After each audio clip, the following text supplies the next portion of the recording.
आपका एक संकुल यौगिक दिया है CONH3 4H2 और Cl, तो ये होता है आपका लिगेंड होते हैं, ये भी आपका लिगेंड है। और ये आपका होता है केंद्रीय धातु होता है।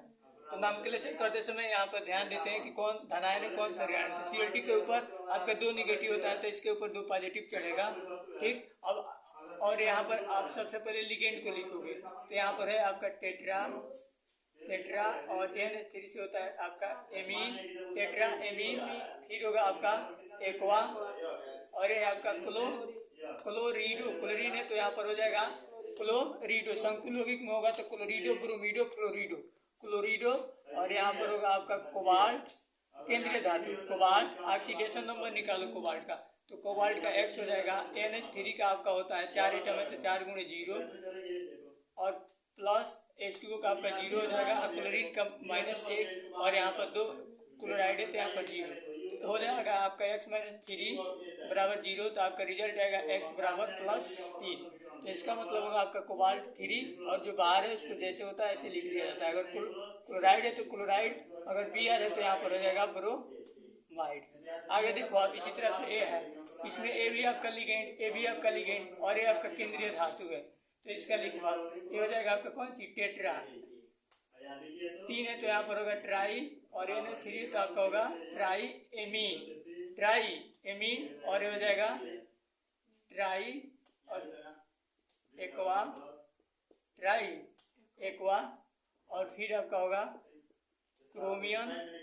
ऑक्सीडेशन नंबर निकालते हैं केंद्रीय परमाणु का, तो क्रोमियम का हो जाएगा X, NH3 का 3 है, NH3 का 0 होता है और यहाँ पर 3 है तो 3 H2O का 0 होता है, क्लोरीन 3 हुआ तो -3 बराबर 0, तो X बराबर है माइनस हो जाएगा तो 3 क्रोमियम 3 और ये हो जाएगा आपका पास क्लोराइड।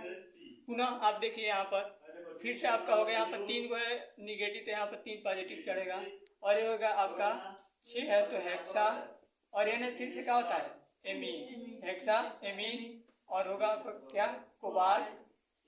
और ऑक्सीडेशन नंबर निकालेंगे केंद्रीय परमाणु का, तो यहाँ पर कोबाल्ट का X मानेंगे, NH3 का 6 मानेंगे, 6 गुणे कितना होगा 0 और Cl3 है तो इसका मतलब 3, तो X बराबर हो जाएगा तो +3 कोबाल्ट 3 और ये होगा आपका क्या क्लोराइड। पुनः आप इसको देखो, आप यहाँ पर होगा आपका यहाँ पर 1 है Cl तो यहाँ पर 1 पॉजिटिव चढ़ेगा, यहाँ पर आपका 5 है तो ये होगा आपका क्या पेंटा और NH3 से होगा आपका एमीन, पेंटा एमीन। Cl3 से होता है आपका कार्बोनेटो।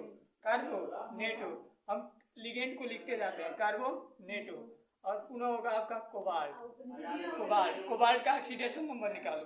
CO का मानो X और NH3 का होगा 0 तो 5 × 0, CO3 का होता है आपका -2, कितना होता है -2 और Cl का -1 बराबर 0, तो X बराबर -3 बराबर 0, तो X बराबर रिजल्ट आएगा 3, तो कोबाल्ट 3 और ये हो जाएगा आपका क्या क्लोराइड।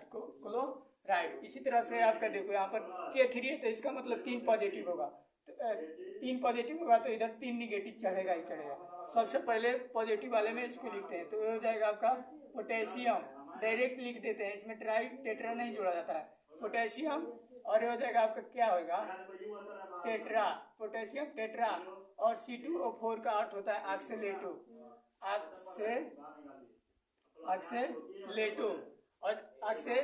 और ये आपका क्या है क्रोमियम की वैलेंसी निकालो। यहाँ पर K3 का होगा आपका 3 × 1, क्रोमियम का क्या होगा X और प्लस ऑक्सीलेटो का कितना होता है 4 × 1, ऑक्सीलेटो के ऊपर कितना है -2 तो ये होगा 3 + X -8, तो X बराबर कितना होगा आपका X बराबर आपका रिजल्ट मिलेगा -5 बराबर 0, तो X बराबर क्या होगा 5, क्या होगा क्रोमियम 5। तो ये होता है आपका IPSC नामकलेचर और IPSC नामकलेचर में यदि आपका NO2 हो तो इसको जोड़ते हैं नाइट्रो के ऊपर आपका 1 निगेटिव होता है, CO3 है तो कार्बोनेटो के ऊपर -2 निगेटिव होता है, C2O4 आपका ऑक्सीलेटो होता है इसके ऊपर -2 निगेटिव होता है, SO4 सल्फेट इसके ऊपर -2 निगेटिव होता है, H2O को बोलते हैं एक्वा, कार्बोनिल, एथिल्डाइएमीन, एमीन, नाइट्रोसिल और थायोसाइनाइडो होता है। UPSC नामकलेचर करने के लिए सबसे पहले हम लिगेंडो को लिखते हैं, लिगेंड को लिखते हैं। यदि आपका धातु पॉजिटिव है तो सबसे पहले हम पॉजिटिव को लिखते हैं, तो ये होता है आपका IUPAC, उपसंयोजक का नाम के लेते हैं।